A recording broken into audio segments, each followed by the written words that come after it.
एक बात कही जाती है ना कि अगर इम्यूनिटी कम है शरीर में तो सामान्य मौसम में भी वायरल अटैक होता है। तो कांग्रेस की स्थिति जो है 14 तारीख को परिणाम आए और अगले दिन अखबार में एक विज्ञापन छपा एक कंपनी का कि वी हैव मोर सीट्स, एक 7 सीटर एसयूवी गाड़ी का विज्ञापन। अब आप सोच लीजिए, राष्ट्रीय विकल्प की बात जो लोग करते हैं उस पार्टी के बारे में ये छपा कि हमारे पास ज़्यादा सीटें हैं, यानी 7 सीट्स, कांग्रेस के पास 6 सीट। अब आप सोच लीजिए एक्सयूवी का ऐड था। हाँ।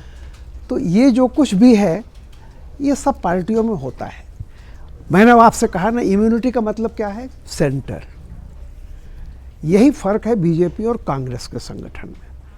जब संगठन एक तरह से बेचारगी है, संगठन में मतलब कुल मिलाकर के हाई कमान भी किसी तरह से पड़ा हुआ है कि हमारी मतलब अपना चल जाए, और जैसा कहा शिव कुमार भी जानते हैं, शिव कुमार और सिद्धारमैया, कि बाहर तो कोई और विकल्प है नहीं, तो अंदर झगड़ लो जितना चाहो, रहना यही है। तो मत और मनी, इन दोनों में टकराहट है। एक के पास थोड़ा ज़्यादा मत है, एक के पास मनी है।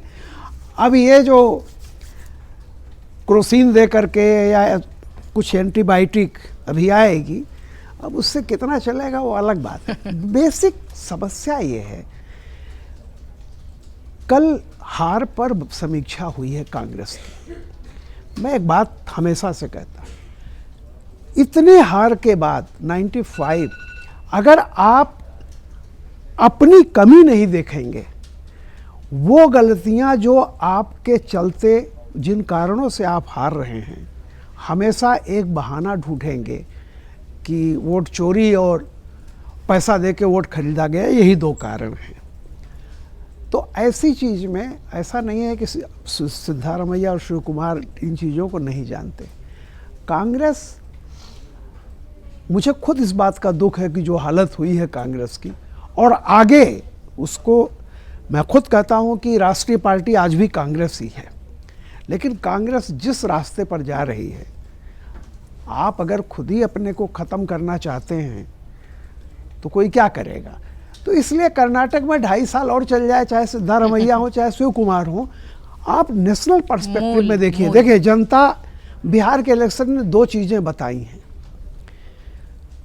जमीन पर जो काम दिखाई देगा, जो करेगा, वो चाहे क्षेत्रीय दल हो चाहे राष्ट्रीय दल हो, एंटी इनकम्बेंसी को वो मात दे सकता है, पहली चीज़। दूसरी चीज़, SIR से जो हो रहा है कि अब हथकंडे अपना करके चुनाव नहीं जीते जा सकते। सीधे सीधी बात करो, थोड़ा बहुत फर्क पड़ जाएगा 5-10 इधर का, ये बहुत बड़ा है। और नकारात्मक राजनीति, मैं फिर वही कह रहा हूँ कि कोई भी जनता के सामने अगर निगेटिव नैरेटिव आप लेके जाओगे, जनता आपकी तरफ ध्यान भी नहीं देगी। पॉजिटिव नैरेटिव, क्योंकि निगेटिव नैरेटिव बनाने के लिए आपको जमीनी सच्चाई को झुठलाना होगा। यानी ये कहना होगा मोदी ने कोई घर नहीं दिया, कोई काम नहीं दिया, हाँ। मोदी ने कोई पानी नहीं दिया और फलाना नहीं दिया, जो आप नहीं कर पाओ। तो मेरा ये कहना है कि आप जो नहीं हुआ है उसको लेके आप कंट्रोवर्सी कर सकते हो, लेकिन जो हो चुका है उसको आप झुठलाइए मत। आज 8.2 आया है, IMF ने सीधे कह दिया कि जरा वो, हालांकि कहने के लिए आप उसको भी कह देंगे, ट्रंप ने कहा कि डेड इकोनॉमी है, आप तुरंत बोल गए डेड इकोनॉमी है। ये किस देश में आप रहते हो? 8.2 है टैरिफ के बावजूद, हमने मतलब वही कह रहा हूँ। बिल्कुल ठीक। तो जो मेरा ही कहना है कि जो जमीनी सच्चाइयाँ हैं, यथार्थ, truth is objective not subjective. सच राहुल गांधी का नहीं हो सकता, मोदी का नहीं हो सकता। सच घटना का होता है, वस्तु का होता है। धरती अगर गोल है तो ये सच धरती का है, न कि गैलीलियो या कोपरनिकस का। उन्होंने पता जरूर किया। अगर आप ये वीडियो YouTube पर देख रहे हैं तो हमारे चैनल को सब्सक्राइब कर बेल आइकन दबाएं, और Facebook पर देख रहे हैं तो हमारे पेज को लाइक करें।